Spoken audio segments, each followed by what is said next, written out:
వార్తలు ప్రేక్షకులకు నమస్కారం.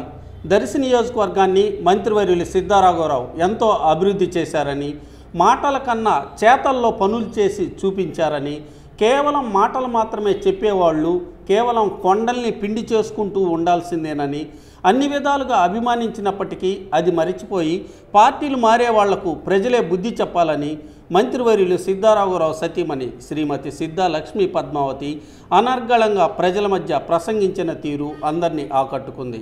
శుక్రవారం రాత్రి దర్శి పట్టణంలోని రజక బజార్లోని బ్రహ్మంగారి గుడి సమీపంలో ప్రజల్ని ఉద్దేశించి శ్రీమతి సిద్ధా లక్ష్మీ పద్మావతి ప్రసంగించారు. తదుపరి పలువురు మహిళలు ఆమెను సన్మానించడం కూడా జరిగింది. ఒక సుందరమైన ప్రదేశం చూడాలంటే ఎక్కడికో వెళ్ళాలి. అలాంటిది అది కూడా అందరికీ కావాలి. పిల్లలు ఆడుకుంటానికి కావాలి, వృద్ధులకి వెళ్ళి కాసేపు వాకింగ్ చేసి కూర్చుంటానికి కావాలి. అందరూ ఈ రోజుల్లో ప్రతి ఒక్కరు కూడా వాకింగ్ చేసుకుంటున్నారు. వాకింగ్ చేస్తే ఆరోగ్యానికి బాగుంటుందని అనే ఆలోచనతోటి కూడా మరి అది కూడా ఎమ్మటే మరి ఆయన మైండ్లోకి ఎలా వస్తుందో, ఏం ప్లానింగ్ వస్తుందో కూడా మాకు కూడా తెలియదు. అలా ప్లాన్ చేసుకుంటారు, దాన్ని ఇంప్లిమెంట్ చేసేస్తారు. మరి అంత ఫాస్ట్గా ఆలోచన రావటం, అంత ఫాస్ట్గా పని జరిగిపోవటం కూడా తొందరగా జరిగిపోతాయి అనమాట. అవన్నీ కూడా ఆయనకి ఇంకా నిద్ర పట్టదు. ఒక పని పట్టుకున్నామంటే అది పూర్తయ్యే వరకు కూడా ఇంకా నిద్రపోరు. అది తీసుకురావాలి, అక్కడ చేయించాలి, పని పూర్తి అవ్వాలి, అదే ఉద్దేశంతో ఉంటారు.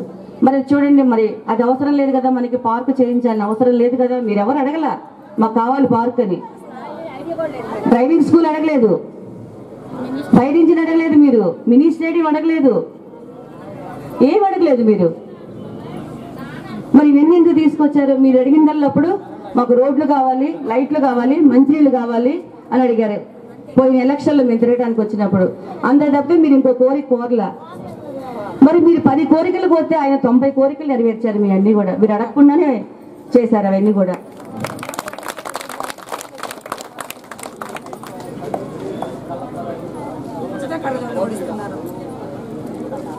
గవర్నమెంట్ హాస్పిటల్లో కూడా కళ్ళు చెక్ చేసి అవన్నీ అద్దాలు కానీ ఇంకేమైనా చేయాలన్నా కూడా ఇప్పుడు గవర్నమెంట్ హాస్పిటల్లో ఫ్రీగా చేస్తున్నారు. మన హాస్పిటల్లో, దర్శి హాస్పిటల్లో. మరి ఇంత ఒకటి కాదు, 2 కాదు, చెప్పుకుంటూ పోతే ఎన్నెన్నో ఉంటాయి. మరి ఇవన్నీ ఇంత డెవలప్ చేశాక, మీ అందరి ఆప్యాయత అనుబంధాలు చూశాక నాకు కూడా చాలా బాధగా ఉంది. కానీ ఎప్పుడైనా మీరు చక్కగా రావచ్చు. సారు ఏ నియోజకవర్గాల్లో మన నియోజకవర్గం ఒకటి కాదే అనుకోవద్దు. ఎప్పుడు మన దర్శి మందే, మన మీరందరూ నా వాళ్ళే, మా వాళ్ళేను. ఇదివరకు మీరందరూ ఎంత అభిమానంతో ఉన్నారో అదే అభిమానంతో మీరు ఉండండి. మేము కూడా మీ అందరికీ అదే అభిమానంతో, ప్రేమతో మేము ఉంటాము. అప్పట్లోనే ఏ పనులున్నా కూడా చక్కగా మీరు రావచ్చు, అడగచ్చు, చేయించుకోవచ్చు సార్ చేత. ఒక్క మన దర్శి మండలమే కాకుండా చుట్టుపక్కల ఉన్న 4 మండలాలు కూడా ఎంత డెవలప్ అయ్యాయో మీ అందరికి తెలుసు. అందరూ మీకు బంధువులు ఉంటారు, చక్కగా వెళ్ళి వస్తున్నారు, చూస్తున్నారు. మరి పక్కనే ఉన్న పొదిలి చూడండి ఏ విధంగా ఉందో. అక్కడ చాలా మంది బాధపడుతున్నారు. అంతకుముందు దర్శి నియోజకవర్గంలో మా పొదిలి ఉండేదండి, తీసేశారు. అసలు ఎందుకు తీసేశారా అని మేము బాధపడుతున్నాం. సిద్ధారాఘవరావు గారు దర్శికి వచ్చాక పక్కన ఉన్న మా తీసేపోతే పొద్దుల్లో కలుపుకుంటే, దర్శిలో కలుపుకుంటే పోయేది కదా. మేము కూడా ఎంతో సంతోషంగా హ్యాపీగా ఉండేవాళ్ళము. నీటి కొరత, రోడ్లు కొరత, ఏ కొరత మాకు ఉండేది కాదు.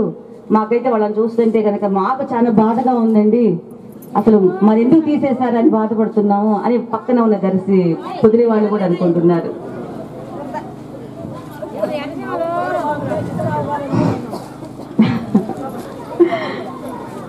అందుకని మీరందరూ కూడా బాధపడుతుంటే నాకు బాధ అనిపిస్తుంది. కాబట్టి ఎవరు బాధపడద్దు, మీ అందరూ సంతోషంగా ఉండాలి. నేను ఎప్పుడు మేమందరం, మా కుటుంబ సభ్యులందరం కూడా మేము మరీ కోరుకుంటున్నాం. మీరందరూ ఎప్పుడు ఇట్లానే చక్కగా ఆనందంగా సంతోషంగా ఉండాలి, మమ్మల్ని ప్రేమాభిమానంతో అభిమానించాలని మేము ఎప్పుడు కోరుకుంటున్నాము. అలానే మరి మన అధిష్టానం చంద్రబాబు నాయుడు గారు కూడా ఏం తక్కువ చేయలేదు, మీకు ఎంత బాగా చేశారు. మరి వృద్ధులకి పెన్షన్స్ 200 నుంచి 1000 రూపాయలకి ఇచ్చారు. 1000 రూపాయలు అయిపోయి 2000 ఇచ్చారు.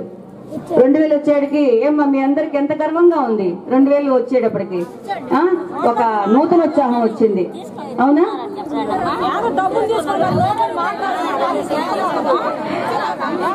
ఏమో మీ అందరికి గుర్తుంది కదా.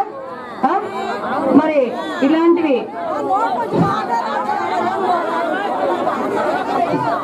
ఓకే ఓకే అమ్మా, ఓకే కాసేపు నిశ్శబ్దంగా ఉండండి, అన్ని మాట్లాడుకుందాము.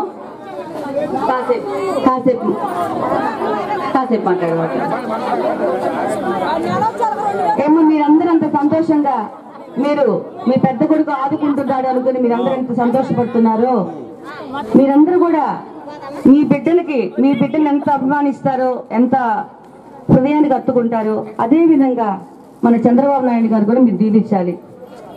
నిజంగా మీరు మిమ్మల్ని మీకు 2000 రూపాయలు ఇచ్చారని కాదు, మీకు ఆపదలో ఆదుకున్నందుకు ఆయన ఆపద్బంధువుల్లో వచ్చాడు కాబట్టి మీరు ఆయన కూడా మీ బిడ్డలానే స్వీకరిస్తున్నారు కాబట్టి మీ బిడ్డలానే ఆశీర్వదించండి.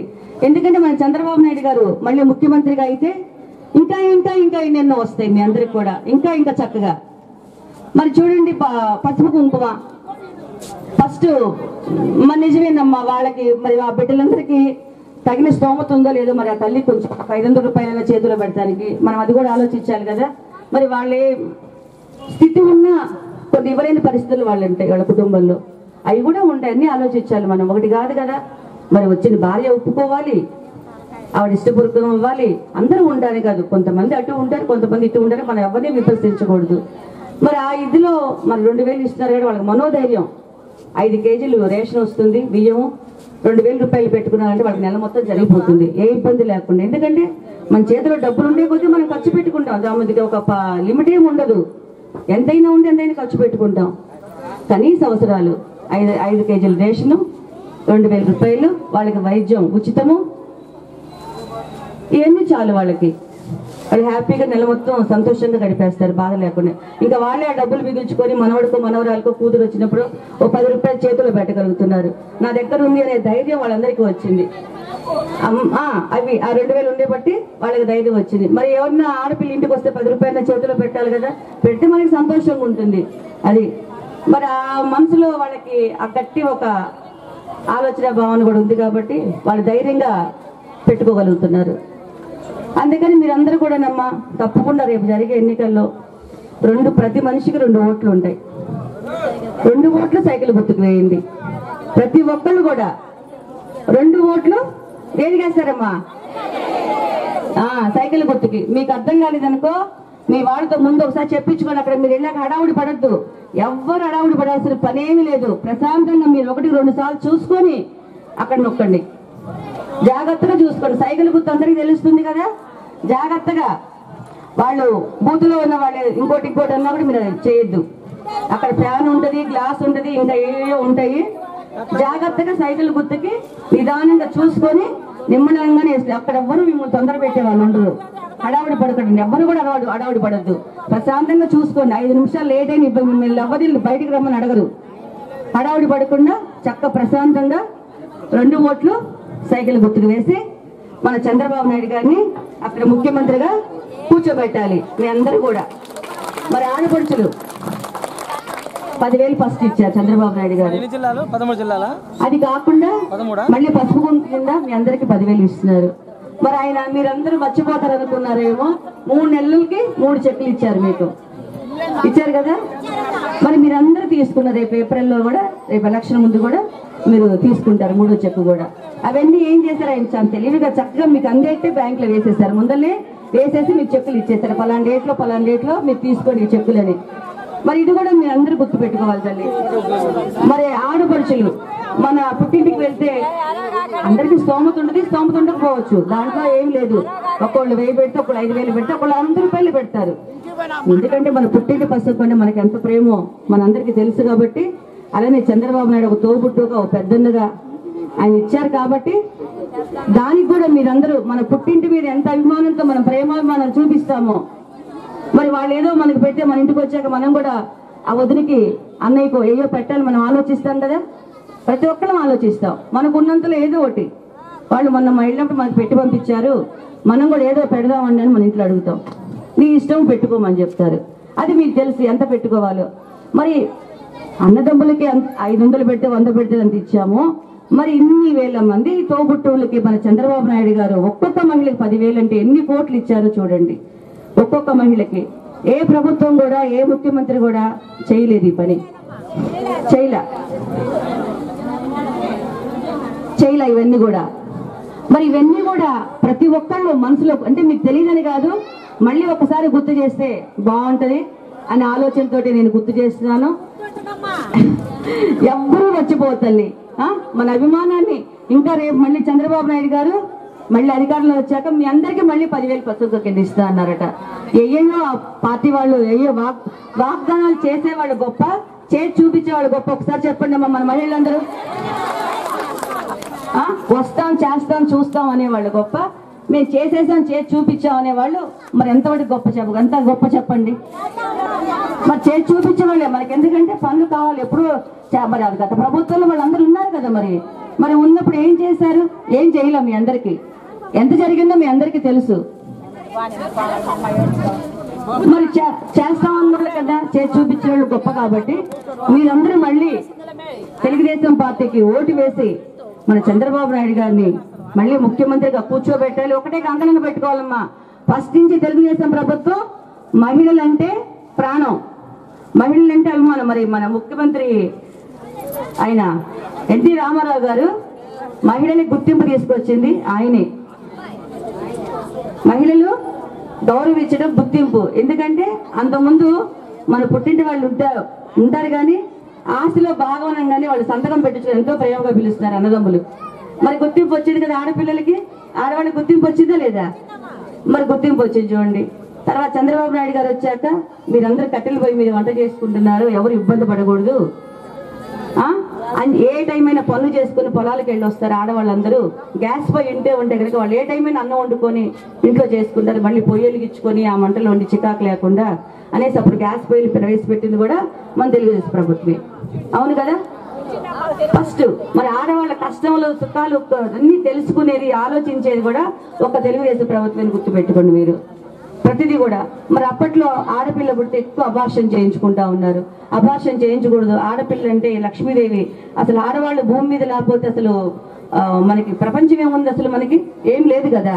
మరి అలాంటిది ఆయన అప్పుడు దాదాపు 15 ఏళ్ల క్రితమే 5,000 ఆడపిల్ల పుడితే కనుక 5,000 ఫిక్స్డ్ డిపాజిట్ చేశారు. గుర్తుందమ్మా, గుర్తుంది కదా. మరి చూడండి చూడండి మరి 5,000 ఆ బిడ్డ పెరిగేటప్పటికి ఎంత అవుతుంది. మీ కష్టం లేకుండా నేనున్నాను భరోసాగా. ఆడపిల్ల పుడితే మీరేం చేయించుకోవద్దు, అబార్షన్ చేయించుకోవద్దు, చక్కగా కనండి, ఆ బిడ్డ బాధ్యత నేను వహిస్తానని. మరి ఆ పిల్లకి 5,000 ఇస్తే అమ్మాయి పెద్ద అయ్యేటప్పుడు ఎంత అవుతుంది. మీకు ఇబ్బంది లేకుండా ఆ బిడ్డకు ఆ పెళ్లి ఖర్చులకు వచ్చేస్తుంది. మరి అవన్నీ కూడా ఎన్ని చేశారని చంద్రబాబు నాయుడు గారు. అలానే చంద్రన్న పథకం కింద ఎవరు కోరుకోకూడదు చెడు జరగాలని. కానీ అకస్మాత్తుగా జరిగితే మరి ఆ కుటుంబానికి ఒక అండ కావాలి కదా. మరి 5 లక్షల రూపాయలు 3 లక్షల రూపాయలు ఇస్తుంది మరి ఈ ప్రభుత్వం ప్రవేశపెట్టింది. ఎవరు కూడా ఇవ్వలేదు. మరి ఇన్ని ఇచ్చారు. ఇన్ని ఇచ్చాక మరి ఒంటరి మహిళ, ఏ ప్రభుత్వం కూడా ఒంటరి మహిళకి ఆలోచించలేదు. ఒంటరి మహిళ ఏం చేస్తుంది అనేది ఆలోచన లేదు. మరి వాళ్ళు కూడా బతకాలి కదా. మరి ఆవిడ తన కాళ్ళ మీద ఎవరో ఒకరు సపోర్ట్ చేస్తే కదా ఆవిడ కూడా బతికేది. మరి బిడ్డలు ఉంటారు, తను చేసుకోవాలి కదా. మరి చక్కటి ఆలోచన చేస్తే ఆవిడ కూడా ఇప్పుడు 2,000 రూపాయలు పెన్షన్ పెట్టించారు. మరి ఇజ్రాయిల్ వాళ్ళకు కూడా పాపం ఇంకా రోడ్డు మీద పడే పాపం వాళ్ళు ఏదో వాళ్ళ బాధ వాళ్ళు పడుతుంటారు. మరి వాళ్ళకు కూడా పెన్షన్ ఏర్పాటు చేయించారు 3,000 అంటే వాళ్ళకి. మరి చూడండి వాళ్ళకి ఓటు హక్కు కూడా కల్పించారు. మరి వాళ్ళు కూడా మళ్ళాగే బయటకు వచ్చిన మానవులే కదా, వాళ్ళకే ఒక ఇది ఉంటుంది. కానీ భగవంతుడిగా లోపం పెట్టడం వల్ల వాళ్ళు ఇబ్బంది పడుతారు. మరి వాళ్ళని కూడా గుర్తించారు మన ప్రభుత్వంలో చంద్రబాబు నాయుడు గారు. మరి డప్పు కళాకారులకు ఎప్పుడు కూడా ఏది లేదు. మరి డప్పు కళాకారులకు ఇచ్చారు, చర్మ కార్మికులు చెప్పులు కుట్టుకునే వాళ్ళకి ఇచ్చారు, అలానే చాకలోళ్ళకి ఇచ్చారు, వాళ్ళకి వాషింగ్ మిషన్లు అంట, లోన్లు, ఇస్త్రీ పెట్టెలు, ఇంకా ఎన్నో. ఇంకా అట్లా కరెంట్ ఫ్రీ 100 యూనిట్ల వరకు కరెంట్ ఫ్రీ. 150 యూనిట్ల వరకు. 150 యూనిట్లు అంటే మరి వాళ్ళు 2 నెలలు కాల్చుకోవచ్చు. నాయ బ్రాహ్మణులకి అట్లా ఒకళ్ళేంటి అసలు చెప్పుకుంటా పోతే ప్రతికూలం కూడా. ఇప్పుడు మీకు కార్పొరేషన్ వచ్చింది, కాపు కార్పొరేషన్. అన్నీ ఉన్నాయి. యాదవుల కార్పొరేషన్ ఉంది, బ్రాహ్మణ కార్పొరేషన్ ఉంది, వైశ్య కార్పొరేషన్ ఉంది. మరి ఏ ప్రభుత్వంలో కార్పొరేషన్ ఇస్తాం అన్నారు కానీ ఏ ప్రభుత్వంలో కార్పొరేషన్ రాలే ఇంతమటికి. మరి మన చంద్రబాబు నాయుడు గారు వచ్చాక మన తెలుగుదేశం హయాంలోనే ఇంతమంది కార్పొరేషన్ ఇచ్చారు. మరి ఇన్ని విధాలుగా ఇన్ని సంక్షేమ పథకాలు పెడుతున్నారు, ఇంత డెవలప్మెంట్ చేశారు. అసలు ఏమీ లేకుండా హైదరాబాద్ నుంచి మనం రావడం జరిగింది. మరి ఇన్ని కష్టాలు పడుతూ కూడా మన రాష్ట్రాన్ని ముందుకు తీసుకెళ్లారు. ఇంకొక ప్రభుత్వం అయితే కనుక మీరందరూ కూడా బాగా ఆలోచించారమ్మా. పోయినసారి ప్రతి ఒక్కళ్ళు చాలా చక్కటి ఆలోచన చేశారు. ఎందుకంటే రాష్ట్రం విడిపోయింది, మళ్ళీ మన రాష్ట్రాన్ని హైదరాబాద్ లాగా తీర్చిదిద్దేది ఎవరు అని ప్రతి ఒక్కళ్ళు ఆలోచించారు బాగా.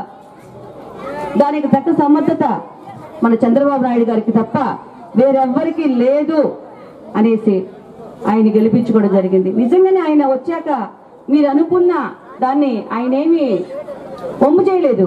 మీ ఆలోచనని మీ నమ్మకాన్ని అయినా మీరు గట్టిగా నిలబెట్టారనమాట. చాలా చాలా గట్టిగా నిలబెట్టారు. మరి డబ్బులు లేవు, కేంద్రం నుంచి రావట్లేదు డబ్బులు. మరి ఆయన ఎక్కడ తిప్పులు పడుతున్నారు, ఎక్కడ తీసుకొస్తున్నారు? ఎక్కడ ఏం ఆగలేదు కదా. సంక్షేమ పథకాలు ఆగలేదు, డెవలప్మెంట్ ఆగలేదు, ఏది ఆగలేదు, ఏ పని కూడా ఆగలేదు. మరి మీరందరూ పోలవరం పోయొచ్చారు కదమ్మా, చాలా మంది పోలవరం వెళ్ళొచ్చారు కదా. మరి పోలవరమే మనకి కంటికి ఎదురుగా అనిపిస్తుంది. మరి అవతల వాళ్ళు ఏమంటున్నారు, అన్ని అబద్ధాలు, వాళ్ళు ఏం కట్టట్లేదు, చేయట్లేదు, పోలవరం లేదు, అన్ని మాటలు చెప్తున్నారు, టీవీలో ఏదో చూపిస్తున్నారు, గ్రాఫిక్స్ చేసి అది ఇదని మాట్లాడారు. మరి ఆయన ఏం చేశాడు, మీ అందరినీ ಸ್ವಲ್ಪ ఫ్రీగా బస్సులు పెట్టి చక్కగా మీ అందరినీ పోలవరం పంపించారు. అక్కడ మీకు టిఫిన్ ఏర్పాటు, భోజనం ఏర్పాటు కూడా చక్కగా జరిగి మీరు మీ కళ్ళతో మీరు చూసి వచ్చి మాట్లాడండి, మీరు చెప్పండి వాళ్ళకి తగిన బుద్ధి అవతల వాళ్ళకి అని చెప్పారు. మరి ఒకళ్ళకి 10 మంది కంటే ఏదో కళ్ళ కంతలు కట్టి మసిపూసి మారేడుకాయ చేశారనుకోవచ్చు. లక్షల మంది, వేలు కాదు లక్షల మంది వెళ్ళారు రోజు. ప్రతిరోజు లక్షల మంది వెళ్ళేది, వేల మంది వెళ్ళారు, మొత్తం మీద లక్షలు వెళ్ళారు అనమాట. మరి వెళ్ళి చూసి వచ్చారు కదా. మరి వీరందరికీ అబద్ధం చెప్తారా? మరి ఎన్ని చేస్తున్నారు ఆయన? ఒకటే రెండా? ఎన్ని చేస్తున్నారు? రుణమాఫీ చేస్తున్నారు. మళ్ళీ రేపు రైతులకు కూడా ఆయన మొత్తం ఎంత ఇస్తున్నారమ్మా? 10,000 15,000 చేస్తున్నారట అన్నదాత. మరి చూడండి, రైతులకు చేశారు, వృద్ధులకు చేశారు, మహిళలకి అక్క చెల్లెళ్ళకి చేశారు, ఒంటరి మహిళలు చేశారు. మరి నిరుద్యోగ వృద్ధి, మన పిల్లలు చదువుకొని ఇంట్లో పిల్లలు చదువుకొని ఉద్యోగాలు రాకపోతే వాళ్ళకి అప్లికేషన్స్ పెట్టుకోవాలని ఎక్కడికైనా వెళ్ళాలన్నా కూడా ఖర్చులు లేక అందరూ ఇవ్వగలిగే స్థితిలో ఉంటారు. ఇవ్వాలన్నా తీసుకోవాలన్నా పిల్లలు సిగ్గుపడే ఉంటారు. మనం ఇప్పటికి కూడా వాళ్ళ మీద ఆధారపడాలని బాధపడుతుంటారు. అవన్నీ కూడా ఆలోచించండి. మరి వాళ్ళకి 2,000 ఇస్తున్నారు నిరుద్యోగ వృత్తి కింద. ఎవరమ్మా చేసింది? ఏ ప్రభుత్వం చేసింది? మీరందరూ వెళ్ళి అడగాలి, ఏ ప్రభుత్వం చేసింది? ఇన్ని పనులు, ఇన్ని పథకాలు, ఇన్ని సంక్షేమ కార్యక్రమాలు, ఇంత అభివృద్ధి ఎవరు చేశారు? ప్రతి ఒక్క మహిళ ఆయన చెప్తున్నారు, మహిళలు ఆలోచించి విజృంభిస్తే ఎవ్వరు కూడా ఏమీ చెయ్యలేరు. మరి చూడండి, మీరందరూ కూడా ఏకతాటి మీద ఉండి రేపు ఎలక్షన్లో మళ్ళీ ఇప్పుడు అన్ని సగం పనులన్నీ ఆగిపోయి ఉన్నాయి, సగం పనులు ఉన్నాయి. ఆ సగం పనులు మనం పూర్తి చేసుకుంటే మనకు మంచిది, మన పిల్లల భవిష్యత్తు కూడా మంచిది. ప్రతి ఒక్కళ్ళు కూడా ఆలోచించండి మరి. ఎందుకంటే పార్టీలు మాత్రం ఈ రోజుల్లో ఒక ఆట అయిపోయింది. మన చిన్నపిల్లలు కనుక బంద్ చేసి మళ్ళీ బంద్ చేసుకొచ్చుకుంటుంటే కాసేపటికి వెళ్ళి వస్తుంది చూడు, ఆ విధంగా ప్రతి ఒక్కళ్ళకు కూడా అదొక ఆట అయిపోయింది. వాళ్ళందరికీ తగిన బుద్ధి చెప్పాలి మీరందరూ కూడా, తగిన శాంతి చేయాలి మీరందరూ కూడా. మారిపోయింది. దేనికి మారుతారు? ఎందుకు మారాలి? మీకేం తక్కువైంది? ఇక్కడ ఏం తక్కువైంది? ఏం తక్కువైంది అందరికీ? ఎందుకు మారాల్సిన అవసరం ఏంటి? మీరేం తెలియలేదు, మీరేం లబ్ధి పొందలేదు. మారే వాళ్ళందరూ కూడా ఏం లబ్ధి పొందకుండా ఉన్నారు? ప్రతి ఒక్కళ్ళు లబ్ధి పొందారు. ఎందుకు మారేది? అవసరమా? అట్లాంటి వాళ్ళకి మీరు రేపు గట్టిగా బుద్ధి చెప్పాలి. అది మీరందరూ ఏకతాట మీద ఉండి గట్టిగా బుద్ధి చెప్పాలి వాళ్ళందరికీ కూడా. ఏం తక్కువ చేస్తారు సారు? అమ్మా వద్దు, నేను చెప్తున్నాను, మీరు ఉండండి. ఒకటే మాట మీ అందరికి కూడా, మీరందరూ ఏకతాటి మీద నిలబడండి, వాళ్ళందరికీ తగిన బుద్ధి చెప్పండి, మళ్ళీ మన తెలుగుదేశం ప్రభుత్వాన్ని గెలిపించండి. ఇంకా ఇంకా మీ పిల్లల భవిష్యత్తు బాగుంటది. ఇప్పుడు దొనకొండ క్యారిడర్ వస్తుంది. ఇప్పుడు దాదాపు 250 మరి ఎన్నో అప్లికేషన్స్ వచ్చాయి. వాళ్ళందరూ అక్కడ పెట్టుకోవడానికి, పరిశ్రమలు పెట్టుకోవడానికి కూడా అన్ని శాంక్షన్ అయిపోయి ఉన్నాయి. ఇంకా కొన్ని వేరే దేశాల కంపెనీలతో పాటు కూడా అన్ని శాంక్షన్. సారు ఎందుకంటే నేను ఇంట్లో ఉండి చూస్తూ ఉంటాను, మీకింటి ఇక్కడ తెలియదు కదా, అసలు ఎంతమందిని పిలిపించి విదేశాల నుంచి ఎంతమందితో మాట్లాడి మీ అందరికి ఫోటోలు పేపర్లు అన్ని వచ్చే ఉంటాయి. ఎవరు ఏ దేశం నుంచి వచ్చినా మాట్లాడుతూ చేయటం అనేది కూడా చాలా మంది రావటం కూడా జరిగింది. మరి ఇలాంటివన్నీ అభివృద్ధి కార్యక్రమాలు ఎన్నున్నాయి. మరి అక్కడ చూడాలంటే కొంతమంది అంటారు అవతల పార్టీ వాళ్ళు, ఏం చేశారు మీరు, ఎమ్మటే ఇస్తామన్నారు కదా, నోటి మాట ఇదేమన్నా ఇవ్వటానికి, మన జేబులో ఉందా 10 రూపాయలు తీసి ఇవ్వటానికి? చేసేయన్నీ చేశారు కదా, మరి ఇన్ని చేయంగా ఒకటి ఎందుకు ఏదైతే చూపించేది జరుగుతుంది. ఇప్పుడు మన ఇంట్లో ఒక ఇంట్లో మనం అన్ని సమకూర్చుకోవాలంటే మనం ఒకసారి సమకూర్చుకుంటామా, నెల రోజులు సమకూర్చుకుంటామా? మన ఇంట్లో సామాన్లు కొనుక్కోండి, మనకి ఎన్ని సంవత్సరాలు పడుతుంది ఒక్కొక్కటిగా కొనుక్కొని అమర్చుకుంటానికి? మరి అదేమన్నా ఆషామాషి పనా? తీసుకొచ్చి గబగబా వాళ్ళ చేత కొబ్బరికాయ కొట్టించేస్తే అయిపోద్దా? వాళ్ళు అక్కడ స్టాండర్డ్ గా నిలబడగలిగే వాళ్ళే మనం తీసుకురావాలి. ఆ తీసుకురావాలంటే అక్కడ ఢిల్లీ మోదీ గారి నుంచి పర్మిషన్ రావాలి. మరి ఆయన కూడా కొన్ని పర్మిషన్లు ఇవ్వట్లేదు, చంద్రబాబు నాయుడు గారు అభివృద్ధి చేస్తున్నారు అనేసి. మరి అలాంటివి ఇప్పుడు అన్ని కూడా జరుగుతున్నాయి, అన్ని చక్కగా వచ్చాయండి. అక్కడ అన్ని పరిశ్రమలు వచ్చాయంటే మీ పిల్లలు ఎక్కడికో దూరాలకు ఎక్కడికి పోవక్కర్లా, చక్కగా మీ కళ్ళ ముందే ఉంటారు. ఉదయం వెళ్తారు, సాయంత్రం రేతికి ఇంటికి వస్తారు, మీ కళ్ళ ఎదురుగానే ఉంటారు. అదందరూ ప్రతి ఒక్క మహిళమ్మ గుర్తుంచుకోవాలి. ఇవన్నీ ఆలోచన చేయండి. ఈ పనులన్నీ కూడా సారు మనకు ఇక్కడ ఉన్నారు, ఎంపీగా ఉన్నారు, ఇంకా ఎంపీ నిధులు వస్తాయి, మన నిధులు వస్తాయి. అవన్నీ కూడా పెట్టుకొని చక్కగా ఇంకా అభివృద్ధి చేసుకుందాం, ఇంకా అభివృద్ధి చేసుకుందాం. ఇప్పుడు పిల్లలందరికీ ఉద్యోగాలు రావాలి, ఉద్యోగాలు దొరకకుండా పూర్తి అవ్వాలి. అదందరూ గుర్తు పెట్టుకోండి అమ్మ. సగంలో ఆగిపోయిన పనులన్నీ కూడా మళ్ళీ మన ప్రభుత్వాన్ని మళ్ళీ మనం గెలిపించుకుంటే, మన చంద్రబాబు నాయుడు గారు గెలిపించుకోవాలి, మన సిద్ధారామరావు గారు ఎంపీగా గెలిపించుకోవాలి. ఇక్కడ బాబురావు గారు మనకి పార్టీ తరఫున వచ్చారు, ఆయన్ని కూడా గెలిపించుకోవాలి. మనందరం మళ్ళీ మనం ఉండాలి, వేరే ఇంటికి పోవాల్సిన పని లేదు, మన ఇంట్లో మనమే ఉందాం. అదొక్కటి గుర్తుంచుకొని మేం చేస్తాం వచ్చారు. ఏంటి వాళ్ళు చేసేది? ఇప్పుడు ఇంకా ఏం చేయాలి వాళ్ళు వచ్చి? ఇప్పుడు ఏమని చేయడానికి? మీ మీద పెత్తనం చెలాయించడానికి అవసరమా?